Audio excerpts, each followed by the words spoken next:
ಇನ್ನು ಸಿದ್ದರಾಮಯ್ಯ ರಾಜೀನಾಮೆಗೆ ಒತ್ತಡ ಹೆಚ್ಚಾದ ಹಿನ್ನೆಲೆಯಲ್ಲಿ ಪರೋಕ್ಷವಾಗಿ ಸಿಎಂ ಸ್ಥಾನದ ಆಸೆ ಬಿಚ್ಚಿಟ್ಟಿದ್ದಾರೆ ಡಿಸಿಎಂ ಡಿಕೆ ಶಿವಕುಮಾರ್. ನಾನು ರಾಜ್ಯದ ಸೇವೆ ಮಾಡಬೇಕು ಅಂತ ದೊಡ್ಡ ಪ್ರಯತ್ನ ಮಾಡ್ತಾ ಇದ್ದೀನಿ. ದೊಡ್ಡ ಮಟ್ಟದಲ್ಲಿ ಹೋರಾಟ ನಡೀತಾ ಇದೆ. ಡಿಕೆ ಶಿವಕುಮಾರ್ ಹೇಳಿದ್ದಾರೆ, ರಾಜ್ಯದ ಸೇವೆ ಮಾಡೋದಕ್ಕೆ ನನ್ನ ಹೋರಾಟ ನಡೀತಾ ಇದೆ. ಯಾರು ಏನ್ ಬೇಕಾದರೂ ಬೆಂಬಲಿಸಲಿ, ಸೇವೆ ಮಾಡ್ತಿದ್ದಾರೆ. ಕನಕಪುರದಲ್ಲಿ ಡಿಸಿಎಂ ಡಿಕೆ ಶಿವಕುಮಾರ್ ಅಚ್ಚರಿಯ ಹೇಳಿಕೆಯನ್ನು ಕೊಟ್ಟಿದ್ದಾರೆ. ಇತ್ತೀಚೆಗಷ್ಟೇ ಡಿಸಿಎಂ ಮಾತಾಡ್ತಾ ಇದ್ರು, ಮುಖ್ಯಮಂತ್ರಿಗಳ ಜೊತೆ ನಾನಿದ್ದೀನಿ, ಬಂಡೇ ರೀತಿಯಲ್ಲಿ ನಿಂತಿದ್ದೀನಿ. ನಾನು ಬಂಡೇ ರೀತಿ ಮುಖ್ಯಮಂತ್ರಿಗಳ ವಿರುದ್ಧ ಎಫ್ಐಆರ್ ದಾಖಲಾಗ್ತಾ ಇದ್ದಂತೆ ಮುಖ್ಯಮಂತ್ರಿಗಳ ರಾಜೀನಾಮೆ ಕೂಗೆದ್ದಿದೆ. ವಿಪಕ್ಷಗಳು ಮುಖ್ಯಮಂತ್ರಿಗಳು ರಾಜೀನಾಮೆ ಕೊಡಬೇಕು ಅಂತ ಹೇಳಿ ಹೋರಾಟ ಮಾಡ್ತಾ ಇದ್ದಾವೆ. ಮುಖ್ಯಮಂತ್ರಿಗಳು ರಾಜೀನಾಮೆ ಕೊಟ್ಟರೆ ಮುಂದೆ ಯಾರು ಮುಖ್ಯಮಂತ್ರಿ? ಹಾಗಾಗಿ ಪರ್ಮನೆಂಟ್ ಸ್ಟಿಕ್ಕರ್ ಅಂಟಿಸಿರುವಂಥ ಡಿಕೆ ಶಿವಕುಮಾರ್ ಇವತ್ತು ಆಸೆ ಹೊರ ಹಾಕಿದ್ದಾರೆ. ನಾನು ರಾಜ್ಯಕ್ಕೆ ಸೇವೆ ಮಾಡಬೇಕು ಅಂತ ಹೇಳಿ ಒಂದು ದೊಡ್ಡ ಪ್ರಯತ್ನ ಹೋರಾಟ ನಡೀತಾ ಇದೆ. ನಾನಿಲ್ಲೊಬ್ಬ ಡೆಪ್ಟಿ ಚೀಫ್ ಮಿನಿಸ್ಟರ್ ಆಗಿ ಇಲ್ಲಿಗೆ ಬಂದಿಲ್ಲ. ನಿಮ್ಮ ಪ್ರತಿನಿಧಿ, ನಿಮ್ಮ ಶಾಸಕ, ಡೆಪ್ಟಿ ಸಿಎಂ ಏನಿದ್ರು ವಿಧಾನಸೌಧದಲ್ಲಿ ಇಟ್ಕೊಳ್ತೀನಿ ಹೊರತು ನಿಮ್ಮ ಮುಂದೆ ನೀವೆಲ್ಲ ನಮ್ಮ ಮನೆ ಮಕ್ಕಳು, ನಿಮ್ಮ ಮುಂದೆ ನಾನು ಏನು ನನ್ನ ವಿಚಾರನ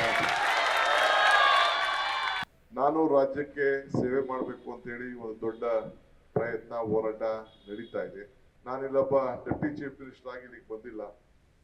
ನಿಮ್ಮ ಪ್ರತಿನಿಧಿ, ನಿಮ್ಮ ಶಾಸಕ, ಡೆಪ್ಟಿ ಸಿಎಂ ಏನಿದ್ರು ವಿಧಾನಸೌಧದಲ್ಲಿ ಇಟ್ಕೊಳ್ತೀನಿ ಹೊರತು ನಿಮ್ಮ ಮುಂದೆ ನೀವೆಲ್ಲ ನಮ್ಮ ಮನೆ ಮಕ್ಕಳು, ನಿಮ್ಮ ಮುಂದೆ ನಾನು ಏನು ನನ್ನ ವಿಚಾರನ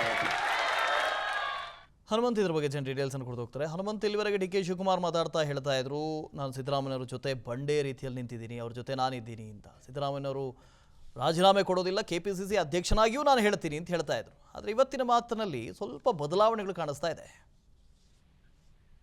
ಹೊಸದು ರಾಜಕಾರಣದ ಬೆಳವಣಿಗೆಗಳ ಹಂಗೆ ಎಲ್ಲ ಯಾರು ಶತ್ರು ಅಲ್ಲ, ಯಾರು ಮಿತ್ರನೋ ಅಲ್ಲ ಅನ್ನುವಂತ ಸ್ಥಿತಿಗತಿಗಳು ರಾಜಕಾರಣದಲ್ಲಿ ಇರುವಂತ ಕಾರಣಕ್ಕಾಗಿ ಸದ್ಯ ಸಿಎಂ ಸಿದ್ದರಾಮಯ್ಯ ಅವರು ರಾಜೀನಾಮೆ ಕೊಡಬೇಕು ಅಂತಹ ಪಟ್ಟನ್ನ ವಿಪಕ್ಷಗಳು ಮಾಡ್ತಾ ಇದ್ದಾರೆ. ಮತ್ತೊಂದ್ ಕಡೆಗೆ ಕಾಂಗ್ರೆಸ್ ನಲ್ಲಿರುವಂತಹ ಹಿರಿಯ ನಾಯಕರು ಕೂಡದಂತೆ ಕೋಳಿವಾಡರು ಸೇರಿದಂತೆ ಒಂದಷ್ಟು ನಾಯಕರು ಕೂಡ ಈ ಒಂದು ಸಂದರ್ಭದಲ್ಲಿ ರಾಜೀನಾಮೆ ಕೊಟ್ಟು ತನಿಖೆಯನ್ನ ಎದುರಿಸ್ಬಿಟ್ಟು ಅದಾದ ನಂತರದಲ್ಲಿ ಮತ್ತೆ ಸಿಎಂ ಅವರೇ ಆಗ್ಲಿ ಅನ್ನುವಂತ ಒಂದಷ್ಟು ಅಭಿಪ್ರಾಯಗಳು ಕೊಟ್ಟಿರುವಂತ ಸಂದರ್ಭದಲ್ಲಿ ಹೈಕಮಾಂಡ್ ಬಹಳ ಸ್ಪಷ್ಟವಾಗಿ ಹೇಳಿರುವಂತದ್ದು. ಎಐಸಿಸಿ ಅಧ್ಯಕ್ಷ ಮಲ್ಲಿಕಾರ್ಜುನ್ ಖರ್ಗೆ ಅವರು ನಿನ್ನೆ ಮಾತನಾಡುವಂತ ಸಂದರ್ಭದಲ್ಲೂ ಕೂಡ ಇಲ್ಲಿ ಪಕ್ಷ ಟಾರ್ಗೆಟ್ ಆಗಿದೆ.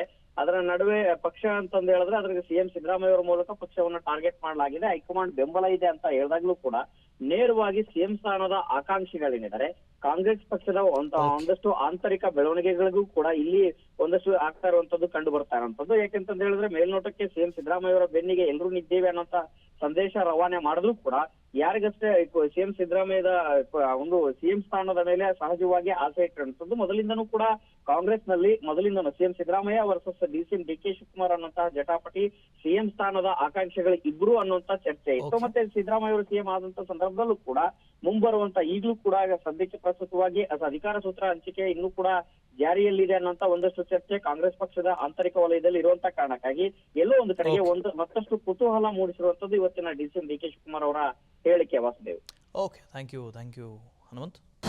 ಅನುಕ್ಷಣದ ಸುದ್ದಿಗಳಿಗಾಗಿ Vistara news YouTube channel subscribe ಮಾಡಿ. ಹೊಸ ಸುದ್ದಿಗಳ ನೋಟಿಫಿಕೇಶನ್ಗಾಗಿ ಬೆಲ್ ಐಕಾನ್ ಕ್ಲಿಕ್ ಮಾಡಿ. ಲೇಟೆಸ್ಟ್ ಅಪ್ಡೇಟ್ಸ್ಗಾಗಿ www.vistaranews.com ವೆಬ್ಸೈಟ್ಗೆ ವಿಸಿಟ್ ಮಾಡಿ.